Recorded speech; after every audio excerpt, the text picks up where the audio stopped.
We are at the start of an AI revolution. There's so many new and transformative technologies popping up, from ChatGPT a few months ago to Stable Diffusion and now autonomous AI agents. What's being built now has the ability to transform the upcoming decades. So in my opinion, it's definitely one of the most exciting times to be alive. With all this cool new tech being developed, what about using it for conservation, for helping out the planet? Well, it turns out that AI is already being used to do a lot of conservation projects. For example, to assess the biodiversity and spread of disease in the rainforests of Gabon, to assessing the ecosystem health of the Arctic Ocean, and much more. In this episode, I invite Dr. Jędrzej Świeżewski, head of AI at Appsilon, to learn all about artificial intelligence, machine learning, neural networks, and all the projects I just mentioned. It's going to be packed with information and gold nuggets, so hope you enjoy. Welcome to the Ecochat podcast. In each episode, we chat with experts in conservation, animal welfare, sustainability, or environmental science to learn how you and I can make a difference for the planet. Sit back, relax, and enjoy the show. Hey, Jędrzej, how's it going? Hi, Sam. Thanks. It's good. So our topic today is AI for conservation, and it's such a broad topic with so many use cases. And the term AI is just trending so much right now with like ChatGPT and then autonomous agents popping up right now. Can we start off by defining what exactly is AI? Sure. So first of all, let me say that I'm not sure anyone these days has an accurate overview of what is happening in AI, because there's just so much going on. It's really hard to keep up. But basically, what AI is, I would say, is a pursuit of building systems which are, based on computer programs, and then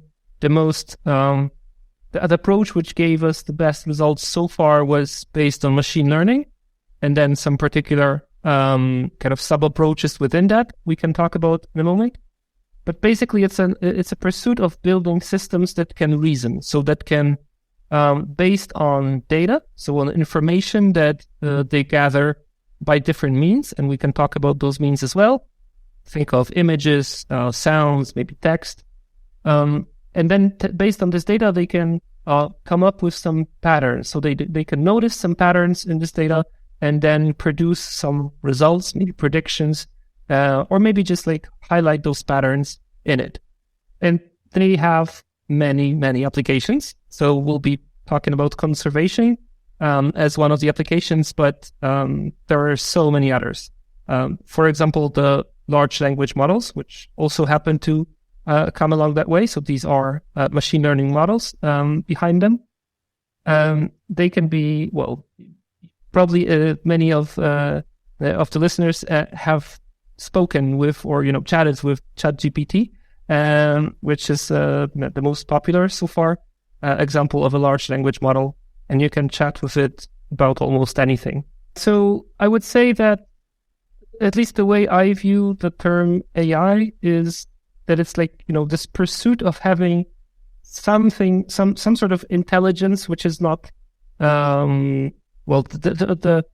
thing that is like not artificial intelligence is basically human or animal intelligence, right? We see intelligent behavior in various animals and also in humans. So we can reason, we can calculate, we can do all sorts of amazing stuff. And now let's try to build a system doing that. Yeah, there's so much going on in the AI space right now. I think there's over 100 new AI tools that pop up week after week, and yeah, it's just really hard to keep up with everything. You mentioned another term there, machine learning. So what exactly is machine learning? Now, so that's AI, and then machine learning is one of the approaches to that.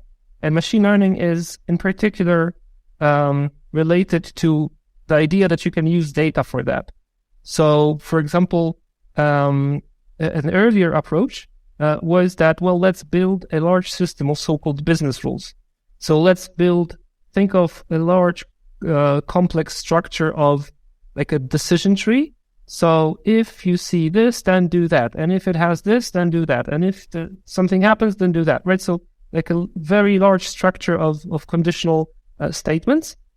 And then if the structure is large enough, then it kind of will appear as intelligent.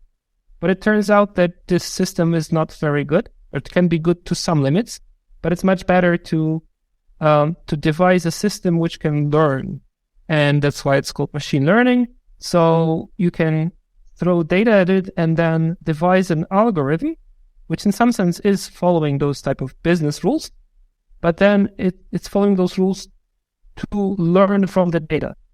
And the way it's actually using that data afterwards is not exactly defined by the programmer, so the person designing that system, but rather it's inferred by the system from the data. Interesting. So how does this tie in with, let's say, ChatGPT or image generation tools like Midjourney? Are these all machine learning models? Yes. And for example, like the simplest way to think of machine, or the simplest type of machine learning is called supervised learning, where you build a system that, for example, is so basically let's have an example of computer vision, right? So as an input, you show the system an image. An image is a collection of pixels, and then you tell it to look at those pixels, and for each of the value, somehow, and the way exactly you do that is called architecture of the system. But basically, you tell it how to multiply and add those numbers and process them with some defined mathematical ways, but with some parameters. And then in those parameters, let's look at them as kind of knobs that you could potentially tweak left or right. And then after a sequence of those knobs, the system is generating some number. For example, a 0 if the design is that it's going to be 0 if the image shows a cat, and it's going to be 1 if it shows a dog. And now this is called a classifier. So you're trying to build a system which knows whether there is a cat or a dog in an image. But there are so many ways in which pixels can represent that a dog or a cat. So it's hard to by hand design those knobs.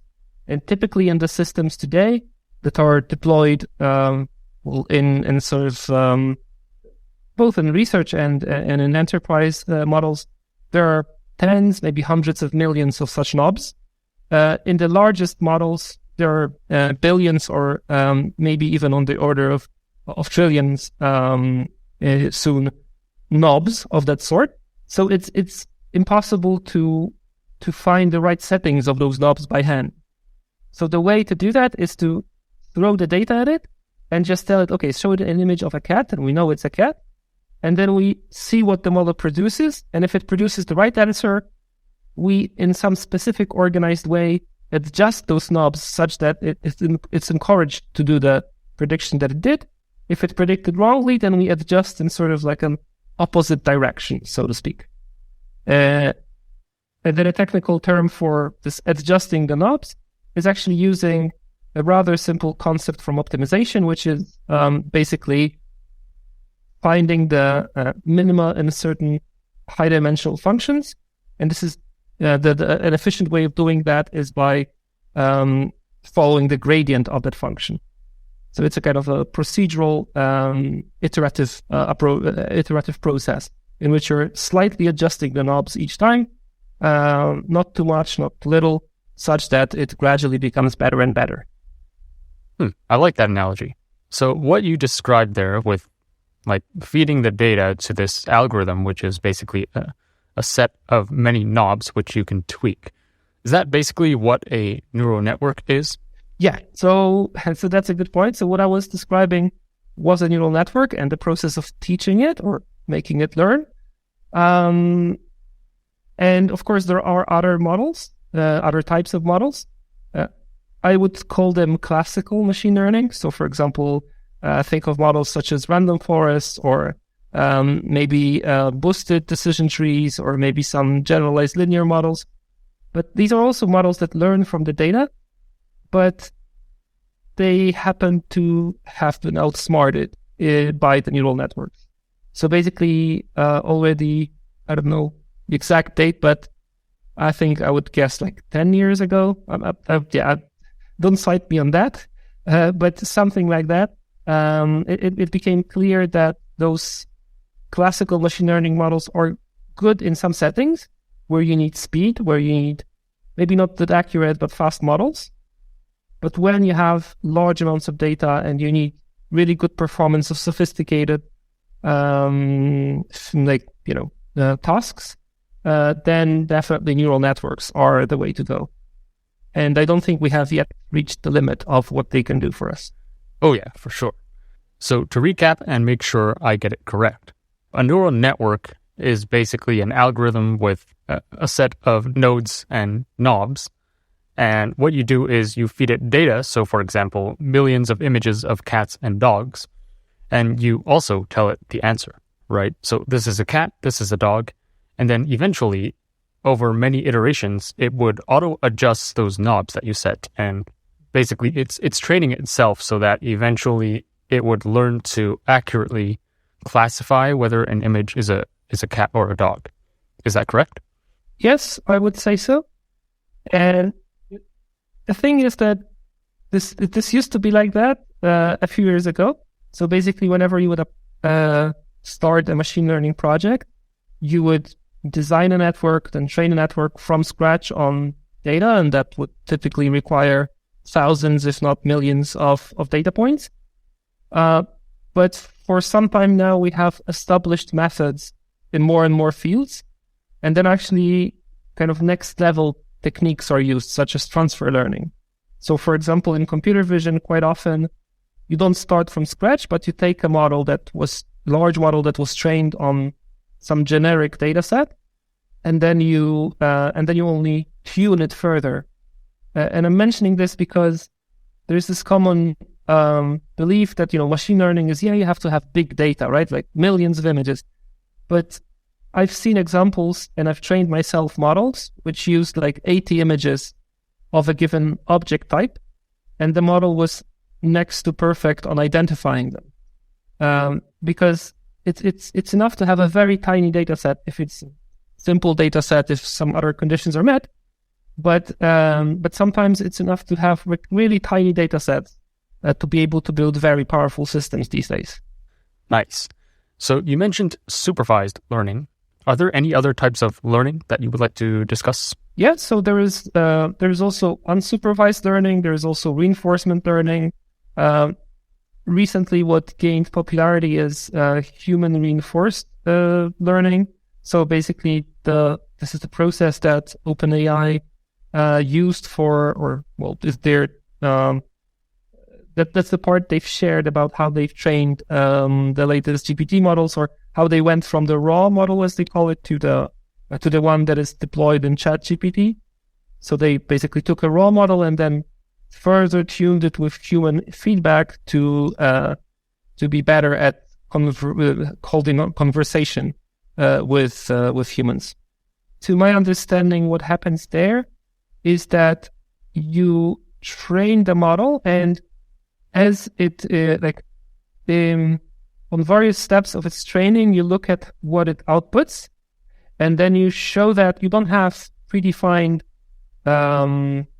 grading system of that. So you don't know whether to encourage a certain output of the model or discourage it. So you collect certain outputs of the model, like a batch of output or collection of outputs, and then you show it to humans, to human evaluators, who judge, like, okay, this is good, this is not good, this is somewhat good. There are different ways you can do that. But for simplicity, let's think of it binary. So, it's either good or not.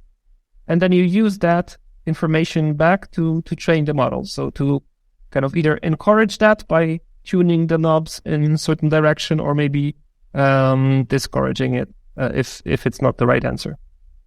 For reinforcement learning, the example that I guess is maybe most familiar would be systems which learn to play games that we as humans recognize, and then it's kind of natural to associate intelligence with those games, because they require quite heavy thinking. So, for example, the systems that play chess, or the systems that play some online games like I think it's called Dota, the game. I haven't played it myself, but I remember reading up on the research which went into that.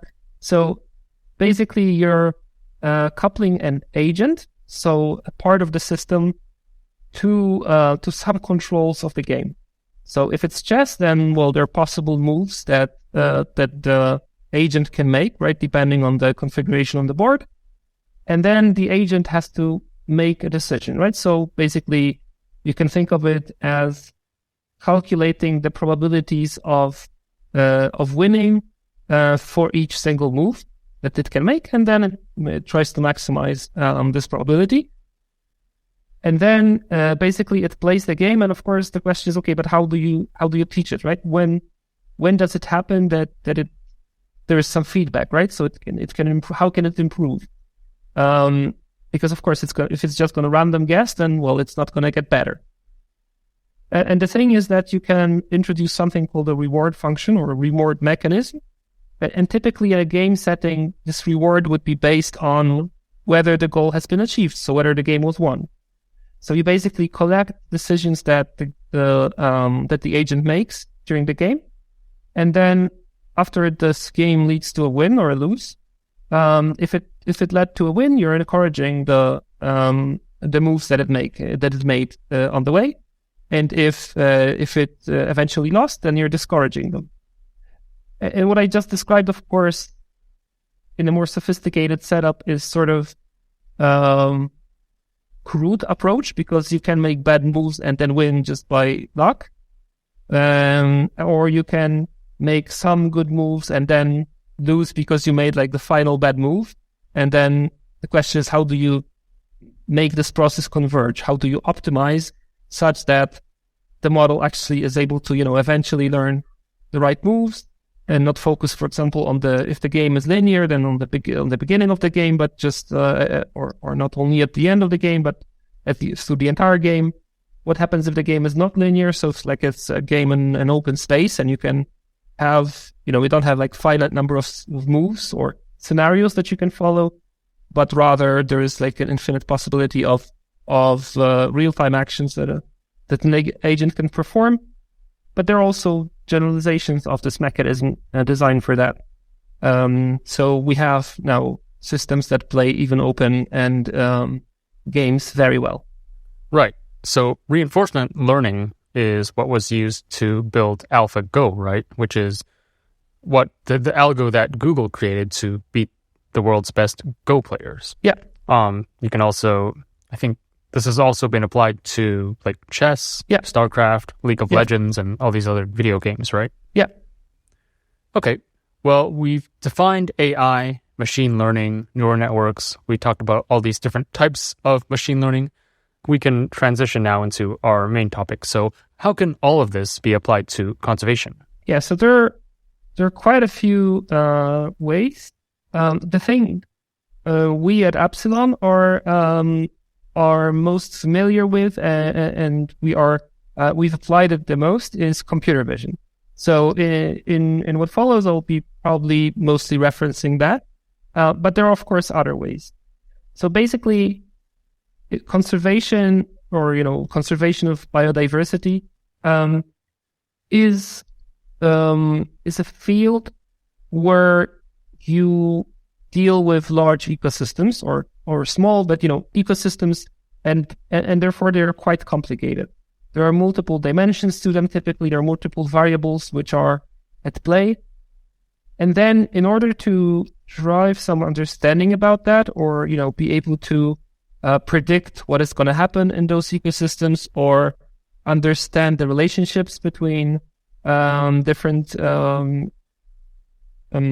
let's say events in those ecosystems, you are typically required to make inference or make use of data that is very multidimensional.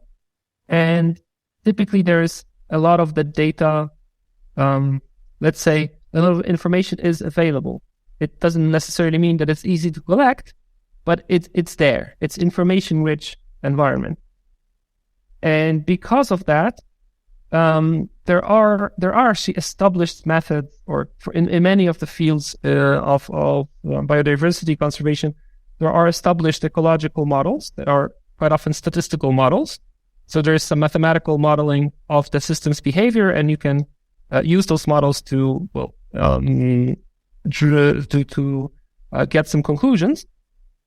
But quite often it turns out that machine learning methods, mainly because they are allowing to process much more data much quicker than it's possible with the statistical methods and like with human analysis, you can use those methods to basically speed up the process of inference and therefore make it more accurate or make it more kind of wider reaching, depending on the particular scenario. Got it. So you mentioned that AI and machine learning can help speed up the process. It can help infer data and patterns more accurately. And you mentioned image classification as one of the use cases. So can you give us a real-world example of this? Sure. So I would definitely like to mention the project that I think the most proud of from all the projects I've worked on. And this project is called Mbaza. So in a Gabonian dialect, it means the guardhouse.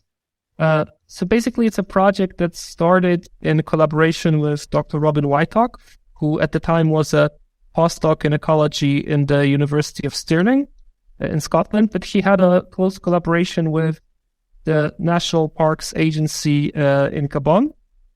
And he collaborated with many other ecologists, scientists, and park rangers who, in the field in Gabon, worked with monitoring what's going on in the large rainforests that fill almost the entire area of Gabon. And the thing is that in order to understand what is going in those forests, people have used camera traps.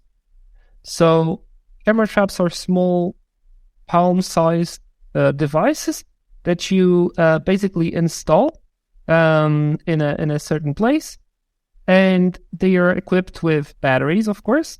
In order to operate, they are equipped with a sensor, typically a heat sensor or a motion sensor.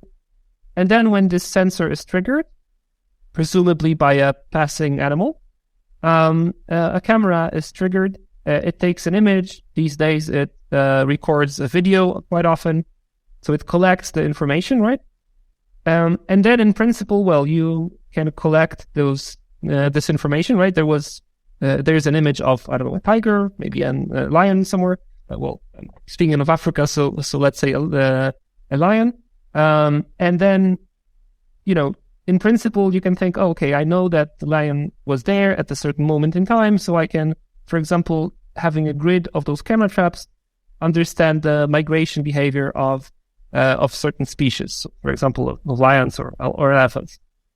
The problem is that the camera traps are, that they have to be installed manually. So a typical scenario is that park rangers, for example, in Gabon, arrange trips which take several weeks, and they basically walk through the rainforest and install cameras or camera traps in certain locations. They take note of those locations, and then after a few more weeks, they make the same route again, collecting the data. And what collecting the data means in that case is basically collecting SD drives with the photos, and then possibly replacing the batteries or replacing cameras which are broken, and of course adding new SD drives. And now they get to their base, and they need to make use of the data they've collected. So typically they have what they've been telling me around like 30,000 images that they've collected, and they need to process it. So they sit down and click through them on their laptops, and just like identify, this is Nukulengu rail, this is a forest elephant, this is some gorilla, this is some chimpanzee, and it takes them a couple of weeks. Now it takes them a couple of weeks because it's very hard to maintain focus for a human for like consecutive hours, just clicking through images, because I would be glad to show you those images, and it's hard to do in a podcast, but those images are just so full of information. I mean, these are photos taken of rainforests, right? From the level of like a meter, think of it like roughly a meter above the ground. So there's just everything going on there. There's so much, trees and bushes and leaves moving around. And quite often there are animals, but quite often they're not like, nicely in front of the camera. Sometimes they are, and those images are magnificent. But quite often they're hidden somewhere. You just see a trunk of an elephant, or you just see like a giant rat running around somewhere. So you have to really like look at the entirety of the image, looking for multiple species, typically 20 to 30. So it's really hard to do that. And it's a very eye straining and kind of mentally draining exercise. And so what we've built for them is a classification model. So we've built a machine learning model that can actually do exactly that. So you can ask the model to look at those images, and it tells you that, oh, here is an elephant. In this image, there's no animal. In this image, there is a gorilla, and in this image, there is a chimpanzee. And now the magnificent thing, and the thing I really like about this project is that what we actually have been able to do is build an application around that model, which those park rangers can install on their laptops and use it completely offline in their bases in the forest. And then even without having graphical processing units, so GPUs, they can actually use the laptops they have. I mean, they're using the laptops they now have to process this data, and they have the results that they used to obtain in a few weeks. Now they have it in a few hours. Wow. And from the next day, they can start building their ecological models and, actually making use of that data. Okay, so to summarize the problem, these rangers are setting up camera traps in the rainforest to record the animals there. Yeah. And these camera traps, they're basically like motion censored cameras that they set up in the rainforest. Yeah. And after a few weeks or months, they bring it back to the lab, and they basically have to go through tens of thousands of images which these cameras have taken. And they have to manually, painstakingly go through each photo and try to find the animal and identify it. Yeah. And so this process usually takes weeks or months, right? But what you've done is you've built this software that uses AI image classification. And so you can just throw these tens of thousands of images into your model, and it can classify the animals very quickly. Is that correct? Yeah, so exactly. And there's actually a few interesting things about this. So just to kind of highlight some things that surprised me the most, I think, in this endeavor. So one thing was that you can think of when you install this camera, it typically has this motion sensor, and it's running 24/7. So if an animal moves at night, then it also is triggered. And we realized that there is quite often just black images in the data set that we got for training those models. And then while working on the model, we realized that quite often our model looks at those dark images and believes very strongly. So we have like some way of measuring the certainty of the model's prediction. And it turns out that it was quite certain in the sense that there are some animals in some of the black images. And like first I dismissed it as like, okay, it's making a mistake. Sure. I mean, it's a model. It sometimes makes mistakes.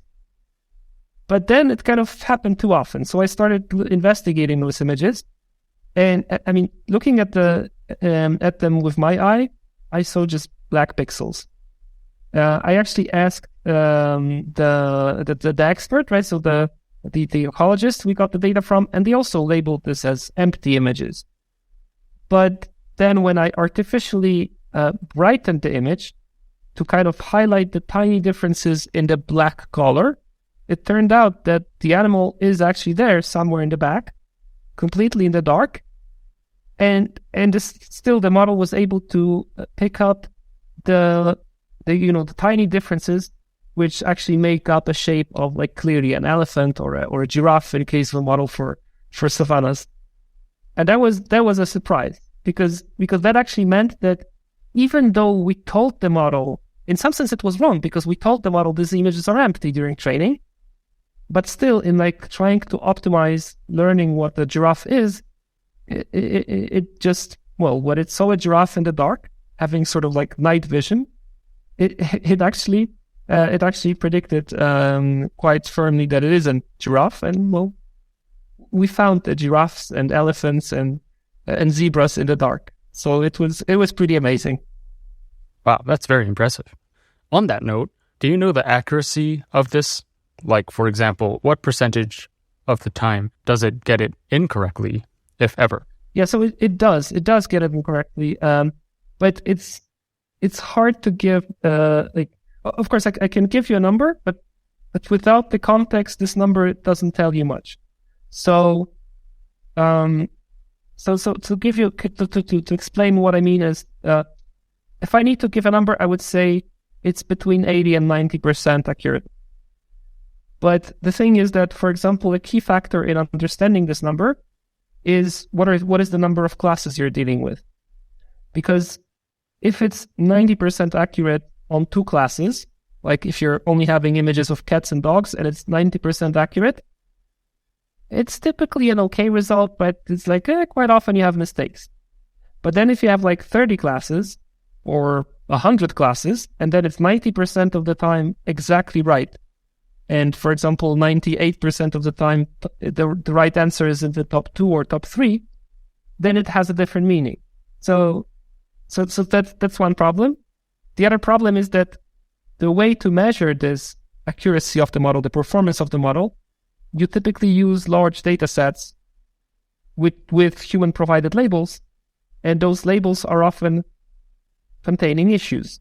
For example, they don't see the animals in the dark. And then this prediction of the elephant in the, on the black image will be counted as a failure because the label is, it's an empty image. But it's actually a right prediction, right? So in order to catch those, you actually need to analyze the data set you're testing this on very carefully. And this sometimes is very hard. So that's why in order to judge the performance of the model, it typically is, well, it depends. It's really a case-by-case thing, but quite often you have to think of what are you going to use it for? And in this case, for example, you have vast amounts of data and you don't actually need to have like 100% accuracy or even, 98. It's enough to have 80% because already with that you can, for example, there are ways of, for example, discarding the data that the model is not certain about and then making the kind of certainty a bit of your predictions a bit more trustworthy. And then you can build statistical ecological models on top of that. And they already are typically as good as you can do without using machine learning. So at least as good. So with less data labeled and then also with errors in the labels because, after multiple hours, the problem we've touched upon earlier. The accuracy of your labeling drops, basically, if you're doing it by hand. Okay, so you've built this super impressive model that can detect animals and classify them in these images super quickly. So let's get into the nitty-gritty details of this. How exactly did you build it, and how does it work? Like, what's the underlying algorithms behind it? Mm-hmm. So maybe I should paint a bit of the background here. So I'm actually working for a private company called Appsilon, and I happen to lead the machine learning team in that company. But the project I'm talking about in Baza is a sort of data for good project, as we call it. So data for good is a kind of umbrella term for us with which we cover projects that we engage in because we believe it's the right thing to do. So these are typically pro bono or so-called low bono projects. So we either do them, in our free time, or we do them maybe for, that they're maybe supported sometimes by some, for example, wildlife conservation interested foundations who, fund some research in that areas. And we basically collaborate with scientists or ecologists or some organizations interested in those topics to provide data analysis, sometimes data visualization, when we build some dashboards or systems of visualizing data for them. So in particular, Mbasa was born in a collaboration with the scientist I've mentioned, Dr. Robin Whitelock, who came to us and said, you're doing computer vision and I have large amounts of data. Maybe you can help me build something because I've heard that it's possible. And we thought that's a good idea. Let's do that. So we first built the models and published a paper about them. And then it turned out we were asking okay, so how can we actually make this model useful for you? And then he said, we don't have internet access, so it would need to be deployed on our laptops.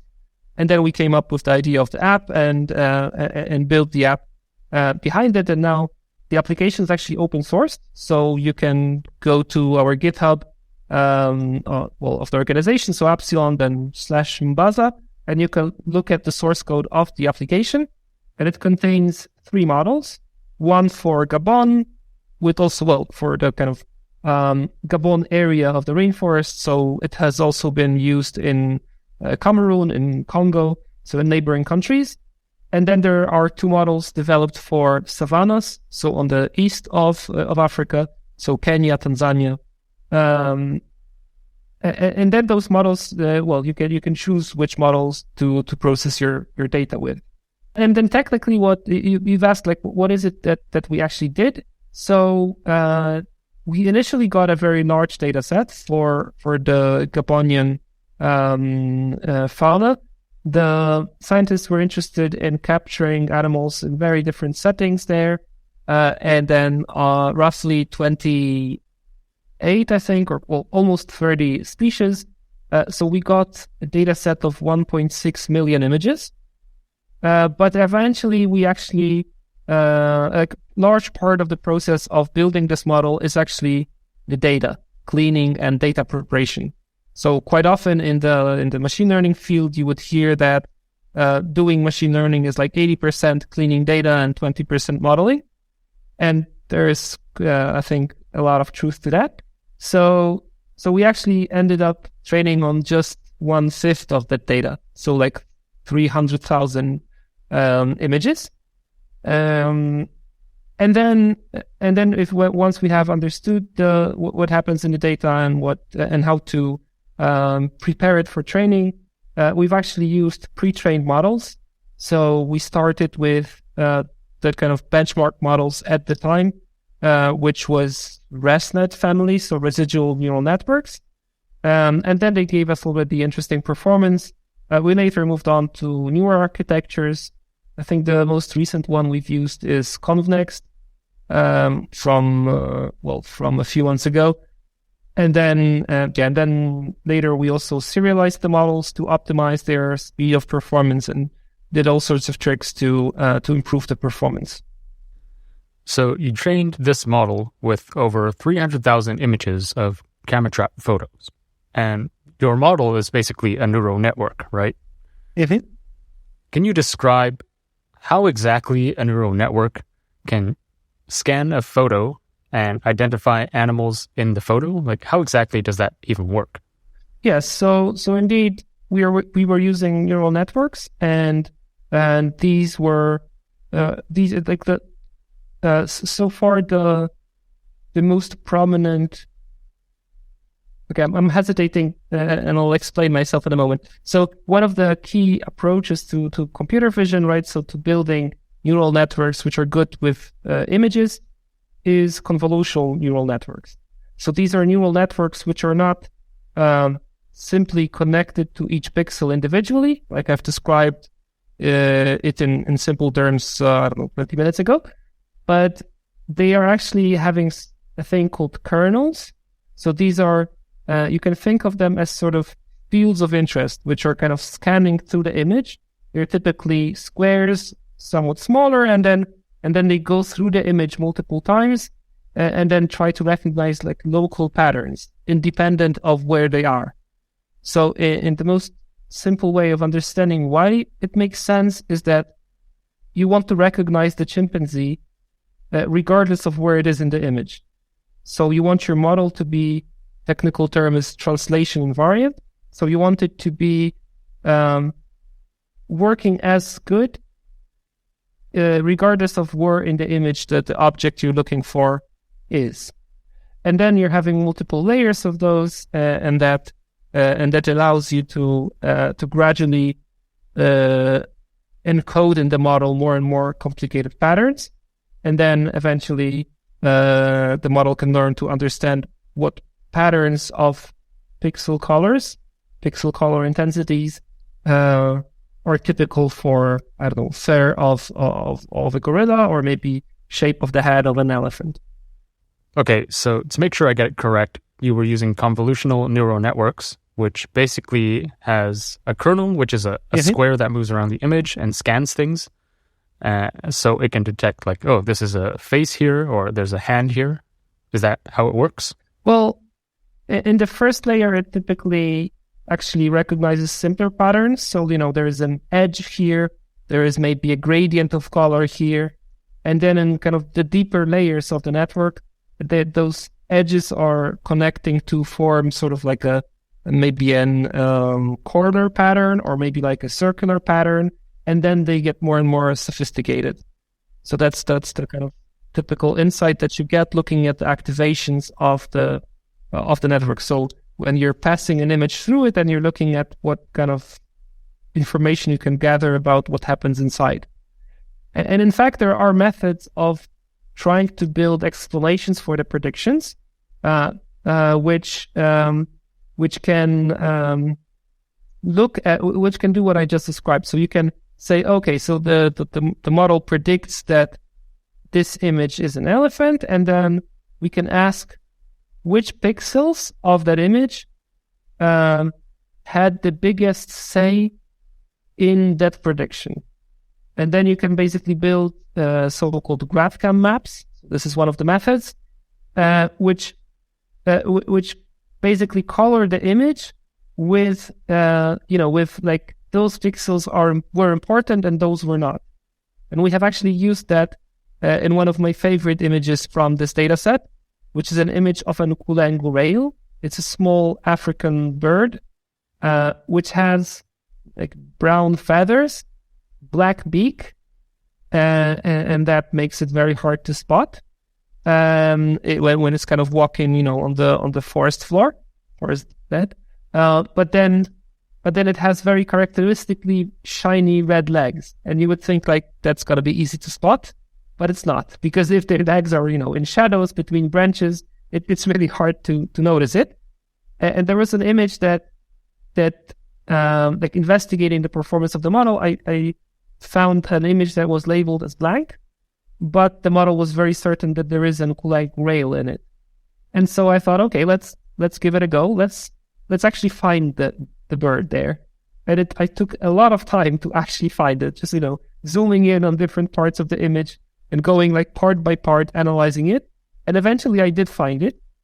It was hiding behind some leaves. There was like a piece of the beak visible, piece of the head with an eye, and then a piece of the legs between some other like leaves, down below.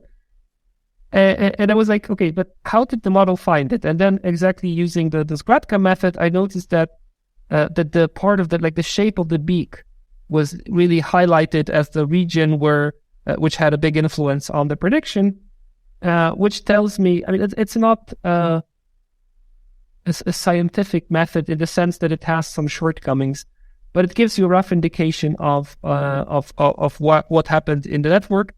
And then, well, in this case, the beak was the giveaway. Wow! So the bird should learn to hide the beak as well. Very impressive. So to summarize, for a convolutional neural network, or a CNN, you have a square called a kernel, which scans the image for objects, and it does this for multiple iterations or layers, right? Yep. So the first layer is usually very coarse. It only detects things like edges. Mm-hmm. And then the next layer down would be finer details. So for example, it can detect, oh, this is a body or this is a tree.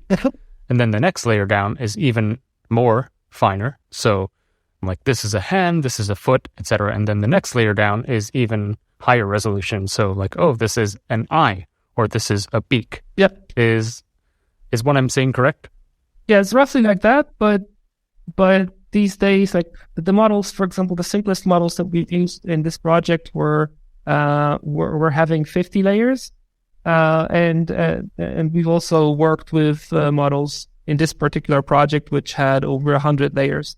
So it's like, it's a somewhat different scale, but these are not that large. Like a 50-layer ResNet has around 50 megabytes.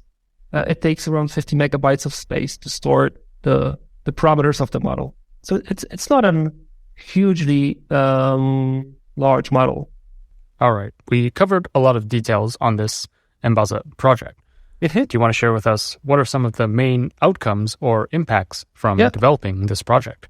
Yeah, so the thing I really like and I think is unique about M'Baza is that the fact that I mentioned that you can actually use it on a laptop without any internet access. So once you install it, you can install it on a USB drive, from a USB drive, or connect to the internet when you're in a city, and then download the model, the application with the models, install it, and then you can use it wherever you have your laptop. So you only need electricity. And this is pretty unique because there are other systems, such as Wildlife Insights, which offer similar possibilities. They to process camera traps, but they often require internet access because you need to send the data to some large servers with GPUs, and then those process the images for you. So the thing is that this makes it inaccessible in remote areas, and it so happens that the remote areas are where we actually need to monitor with the use of camera traps, because these are typically large areas with terrain which is hard to penetrate, for example, from satellite imagery, because of the trees in the case of the rainforest.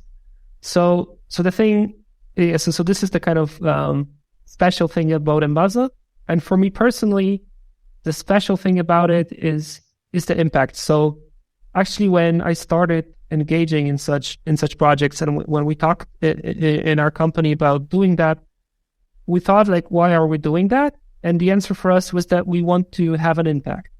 So of course it's fun to work with images of gorillas, and I have a private collection of my favorite images from those projects, and they're magnificent, I can tell you.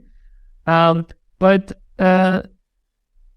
it was important for us to make a difference, and therefore it's hugely, I would say, gratifying to find that M'Baza is actually used by park rangers and ecologists in Africa, and they're giving us very positive feedback about it, basically freeing up their time, and their time is precious because they, for example, work with local authorities, informing them, what is the impact of a certain road on the conservation area next to it, or where would be a good place to place some infrastructure that needs to be built for the human population living there. But then they want to minimize the impact it will have on, for example, migration routes of elephants in that forest. And so it's important for them to be really quick and identifying what happens there. M'Baza was also used, for example, in a study of spread of skin disease in the gorilla population. And then basically it was used to identify quickly the images with gorillas, and then they were further investigated to, assess the level of the spread and the mechanism of the spread of this disease. So it's something that I'm really proud of in this project. Nice. Well, definitely sounds very effective, and it has made a lot of impact. Let's now move on to the next project. I know M'Baza is only one of many AI projects you have for conservation. So, what would you like to discuss next? So what I talked about is mostly applies to to Africa. We've actually talked a bit with groups from other areas, but so far it really has been deployed mostly in Africa. And now let's kind of zoom out of the globe and zoom back in the north. So we've had 2 collaborations so far in the Arctic oceans with people who are studying marine ecosystems there. So in particular, in order to understand, or one of the ways of building an understanding of what is happening in the oceans, in the ecosystems of the oceans, is to study the plankton. So you can think of plankton. So what the scientists will tell you is that plankton is a key node in the trophic chain in the ocean. And what that means is that everything in the ocean either eats plankton or eats something that eats plankton. So basically, assessing the health and the fitness, it's called, of the plankton, you can assess, how much energy there is in the system, which can be consumed by the higher levels of the trophic chain. So, by bigger animals, basically by fish, by some mammals living in the ocean. And the way that this fitness is assessed is that, at least those methods that we have worked with are imaging methods. So basically, think of a ship which sails through the ocean and then has a device on it, or actually behind it quite often. And then the ocean water with the plankton in it is flowing through that device. And then there is a camera setup which basically takes pictures of the plankton individuals. And these are tiny animals. Think of a size of a grain of rice, at least those we're interested in, because actually the plankton group of organisms is very varied, and there's quite a lot going on there. And to my surprise, I've learned from those people that there is quite a lot that we don't understand yet about the plankton, which is pretty amazing. But then, because those animals are transparent, you can actually, just looking at those images, you can see their so-called oil sac. So you can see the part of the body of this thing inside it that contains oil, so contains fat. And this is actually a very strong indication of how much energy will an animal consuming that plankton get from eating it. So it's important to see whether plankton is fit, so it has a lot of this oil, or the oil sacs are tiny, and that means that there will be less food in the ocean for other animals. And you can see where this is going. Of course, when you're in order to assess what happens in the ocean, you don't need to. I mean, it's not enough to have a single cruise, collect some samples, and then have the answer. You have to actually do it in many places in an organized way. There are currents moving this plankton around, and then there is a question of what happens where, what is the influence of the glaciers melting, what is the influence of changing ocean currents, and all sorts of effects like that. And basically people already collect a lot of those images, and then they process them manually. So they look at images and they segment them. So they highlight the pixels, like draw some polygons to assess the area of taken by the oil sac. From that, they can compute the volume, because these are typically quite regular shapes, and then they can assess the mass of the fat contained in those. And what we've done for them is build models that can do so-called image segmentation. So given an image, the model predicts that, this area of that image is an oil sac.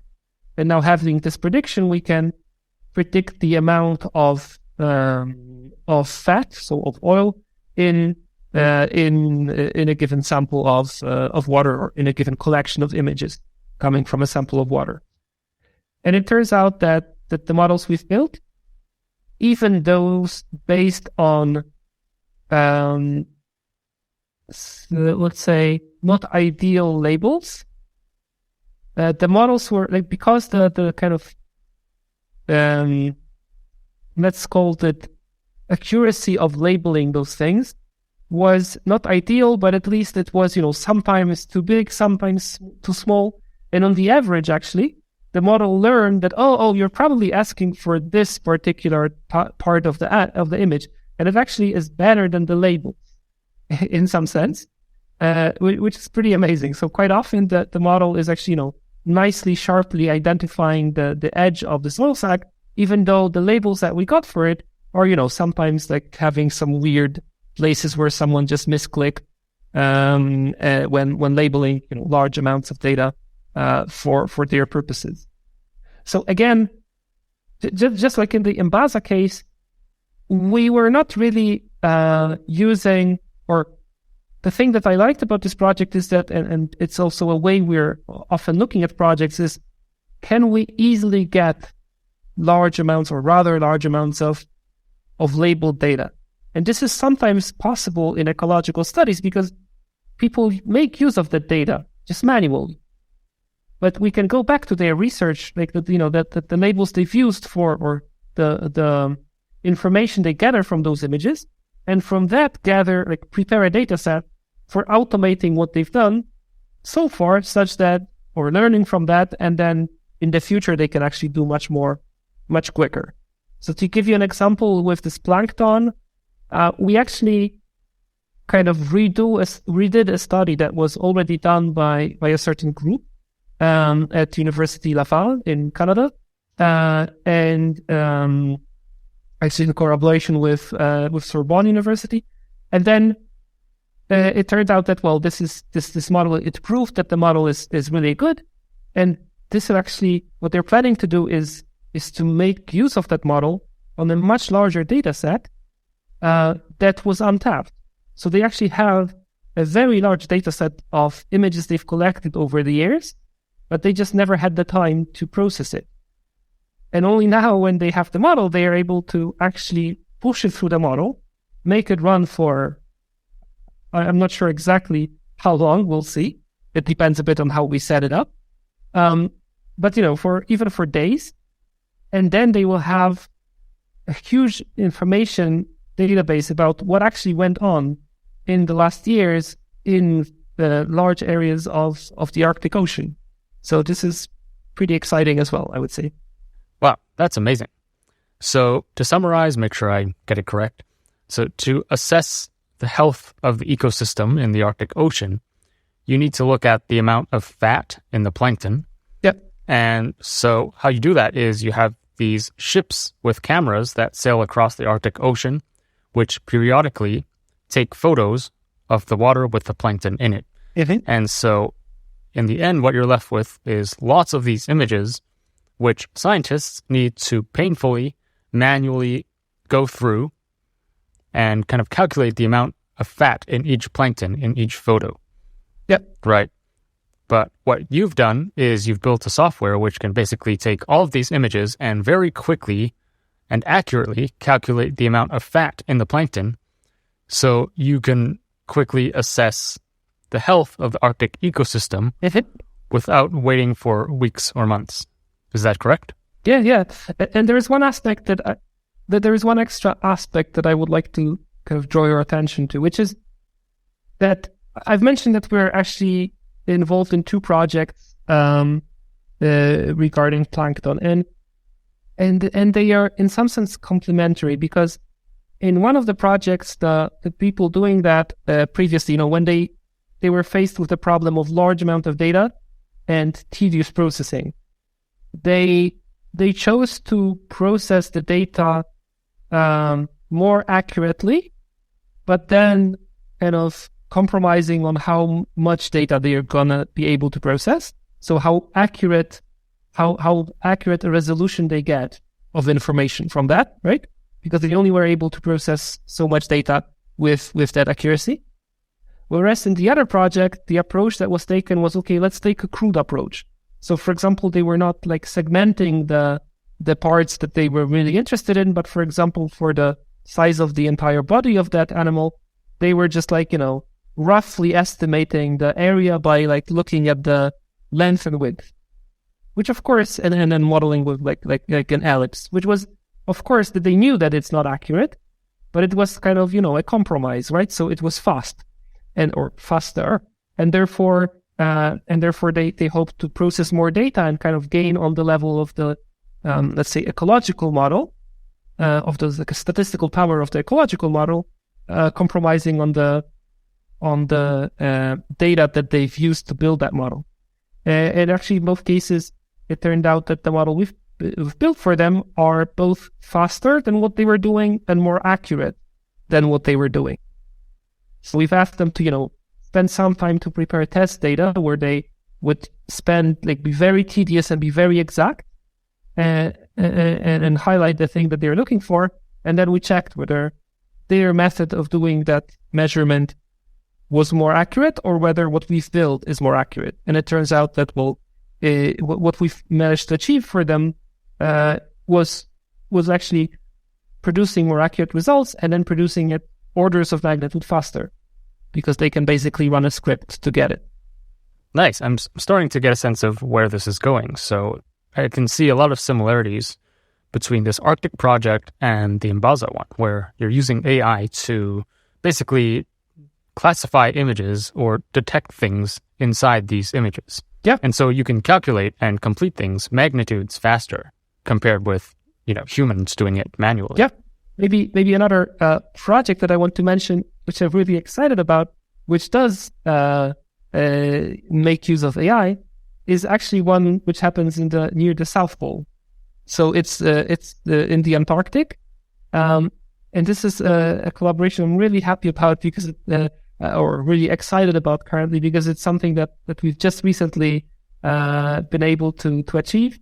So we've started a collaboration with the people from the Institute of Biochemistry and Biophysics of Polish Academy of Sciences, and they happen to have a part which runs the Polish. Sorry, it's called the Arctowski Polish Antarctic Station, I think. I probably mixed up the name, but basically it's an Antarctic station of the Polish Academy of Sciences. And researchers who go there are in particular interested in understanding the ecosystem of the Antarctic, and then the changes it undergoes with the climate change, for example.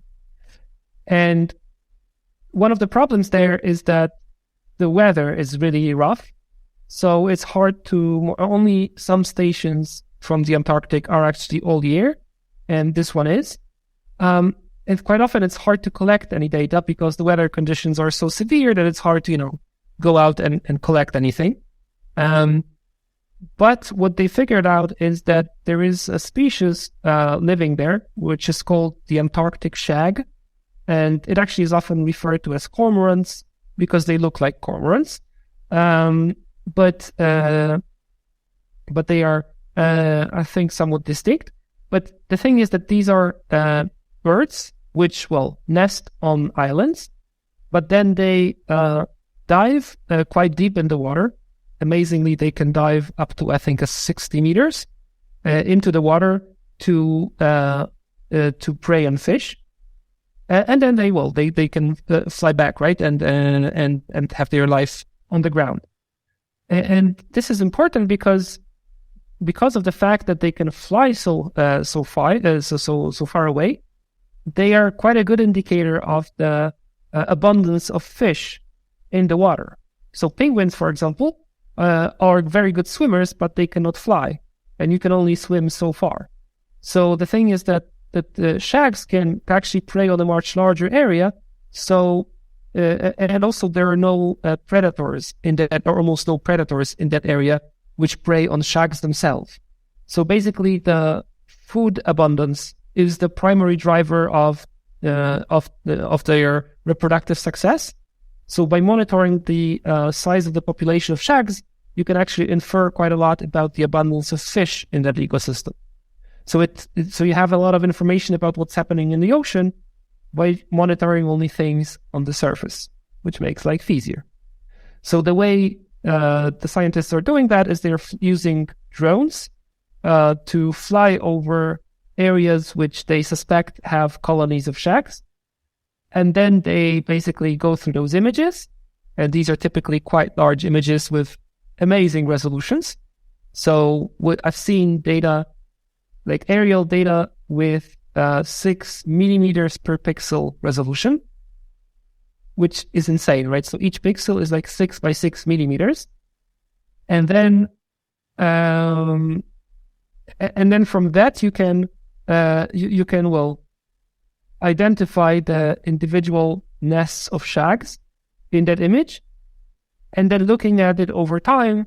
For example, in the next nesting season, you can infer, how many shags, how big a population can this area support, and from that you can draw conclusions about the well-being of that ecosystem there. So again, you can see where this is going, identifying nests which are roughly 0.5 meter in diameter in images of like multiple hundreds of meters at a time is very tedious, very prone to errors, and it's just painful to do it manually. So what we've built for those scientists is an object detection model, which basically can identify, in this box, there is a nest. In this box of that image, there is a nest. In this box, there is a nest. And then counting the boxes, you can count the nests. And doing that over time, you can see what happens with that population. Nice. What are the impacts of this project? Like, how much time has it saved the scientists? In this particular case, we are at a stage where they haven't really used it in their research yet. So for now, they've shared with us the data they had, and then we've built our models on top of it, and we've assessed together with them the models, and we know that it's kind of robust over time. So it's very good at predicting the nests on the islands that it has seen in the future seasons. It's very good at identifying nests on other islands that it hasn't seen. And it's also even good on predicting nests on data that's provided by other groups. So, they're using different drones with different flyover techniques, different settings and everything. And still, the models are very robust.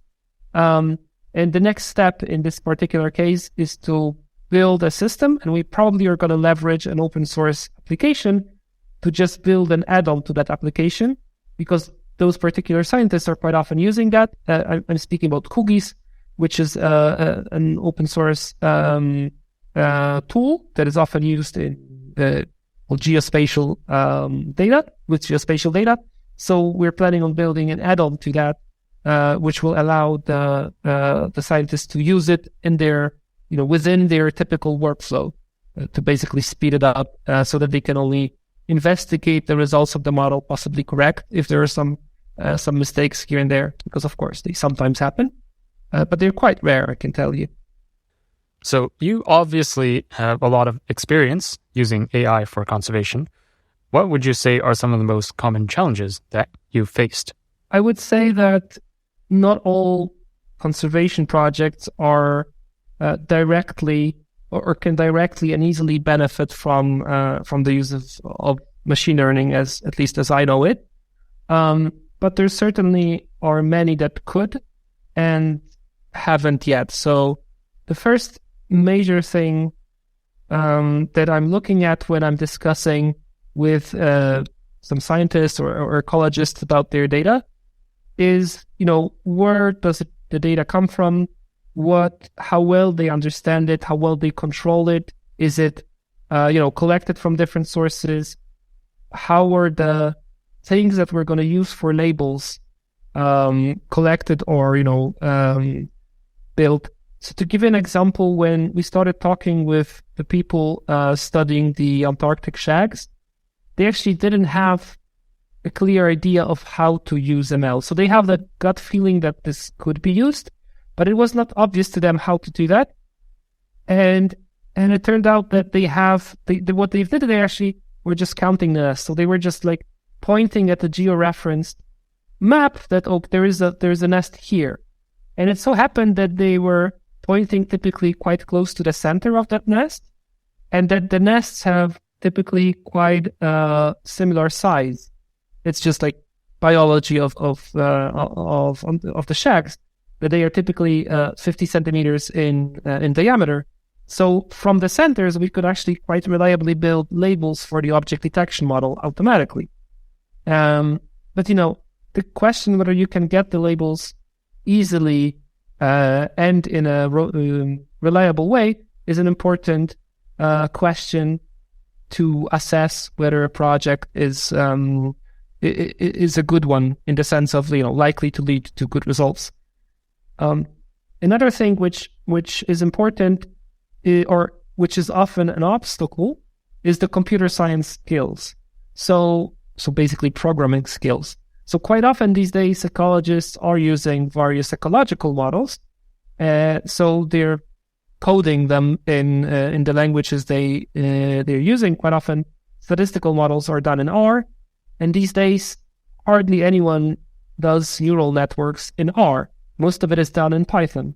So there is a sort of language barrier of those ecologists, at least using the statistical models, to leverage the Python, the solutions available in the Python world. So this is something that, for example, we as a private company dealing with Python code on our daily basis can help them with. And lastly, it's just the ML skills. So the thing is that the pace of development in machine learning is so fast that it's very hard for people, invested in the ecological research and keeping up with that to also keep up with the advancement in the machine learning world. So they more and more often are aware of some of the advancements. They want to try something. They maybe have an idea of how things can be used. And that's where we start the conversation. And quite often we can reach a point where we either advise them that, well, maybe you first need to do this and that, or maybe, machine learning is not the best solution. And in some cases, it actually feels like it's maybe going to give you very good results and possibly speed up your work a lot. Maybe you can, for example, broaden the scope of what you're doing. For listeners who might not have much knowledge on AI or machine learning, but they would really like to learn this, they would like to learn AI for conservation, where should they start? Like, what kind of concepts should they learn? What programming languages or packages should they learn? Or what other resources would you recommend? Yeah, so for classical machine learning, so statistical models such as the ones I've mentioned, so like generalized linear models, random forest and decision tree-based models, definitely R can be a good language. And typically R is the language anyway used for the statistical modeling. So this might be a smaller kind of gap to jump over. But if you are actually interested in the cutting edge machine learning, so basically these days neural networks, then definitely you need to go into Python. But these days there are quite many high level frameworks that you can start with. So there are libraries like PyTorch Lightning or FastAI or Keras or TensorFlow. So these are like high level languages in which you can rather easily run your first models. And only then, when you need to, you can dive deeper and get more understanding. Quite often ourselves, even though I would say that we have quite some skills in the field, quite often when we start on a project, we actually first build our benchmark models or baseline models actually in those high-level frameworks because they're just so quick and easy to use. And they're quite easy to then adopt or, tweak. Maybe add something, maybe modify something to build something more tailored to the particular use case. And how to start with those high-level frameworks? There's so many courses online now. It's definitely worth checking out a few of them, following them with the exercises, and then it will give you a good assessment of, of whether it's something you want to do yourself, or maybe you would like to hire a postdoc to do, or maybe start a collaboration with a company having some sort of data for good program like we do. Perfect. You mentioned a lot of nice resources and names there, so I'll definitely add those to the show notes. So yeah, if you're interested in learning neural networks, machine learning, definitely check out Python, and specifically PyTorch and Keras. I've tried those myself for building neural networks, and they're pretty easy to grasp. There's plenty of resources, plenty of YouTube tutorials, so yeah, as long as you commit some time and effort into it, it shouldn't be too hard to learn.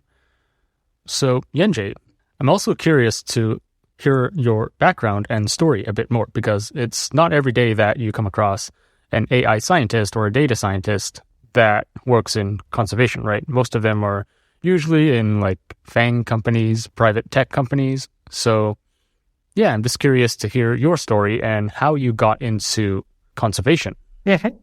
So I actually do work in the private sector. So in our company, we do machine learning projects, which are commercial.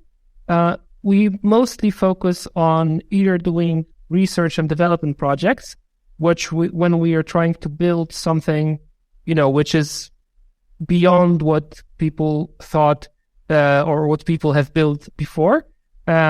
So it's R&D. On the other hand, we also sometimes just joining other projects where people are struggling with getting to the point they want to be getting with their modeling, and then we're kind of advising them on how to improve their workflows or their models, or quite often their data, because quite often the problem lies in their data. And apart from that, we also have quite some effort that we put into the so-called data for good projects. So this covers the projects mostly where we get in touch with some scientists or organizations dealing with some problems that we find important, and then this, for example, in machine learning, this mostly focus on the area of biodiversity preservation. And then we basically, whenever we have the time, we have, for example, a break in some research and development long-term project, we basically fill that break with building some models that we enjoy building a lot, and then find the fulfillment in. So this has definitely the upside of just being a nice relief from the kind of long-term grind of building advanced research, of developing advanced tools that we're doing in our typical day at work. And also, I must say that one of the factors of people, when I spoke with people who joined the team, what is the factor that made them notice us or makes them want to work for us? This involvement is actually is an important part of it. So it's also that this way we kind of gather people who are interested in those topics, so they want to contribute, and that actually is a very nice, let's say, axis along which you can form a team. So also from kind of a so to speak strategic perspective, it makes a lot of sense. And my personal story is that after I left academia in the theoretical physics field, I actually wanted very much to still be somehow close to the research/academic world. So I do believe that science is a worthy endeavor, and with all its limitations and problems, it's still worthwhile to try to advance it just a little bit. So for example, helping people smarter than me who know a lot about, for example, ecology, or the ways to understand the environment, maybe if I can give them a tool which will boost what they can do with their knowledge, this will be a contribution that will eventually lead to some positive results. So that's, I guess, my main motivation in this engagement. Nice. That's very inspiring. So from your experience working in data for good and doing AI for conservation, what are some of the main lessons or call to actions that you would like to share with our audience?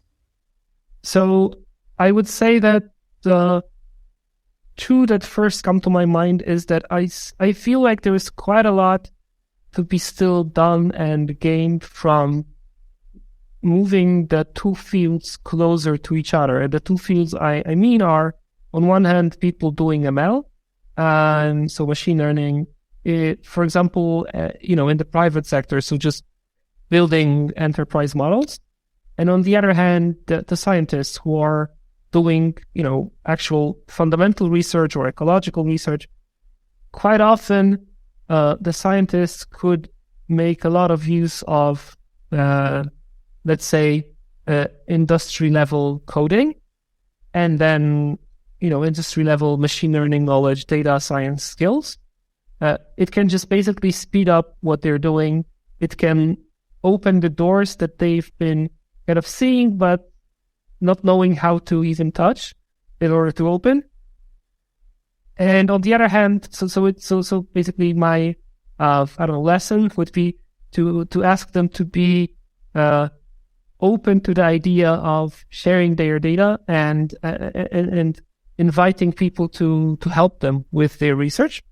On the other hand, the machine learning people, I've spoken with quite a lot of people in the field who are, they are typically technological geeks. They like trying new things. They like experimenting. They work in some data science / machine learning companies or in companies using that in their daily lives. But they are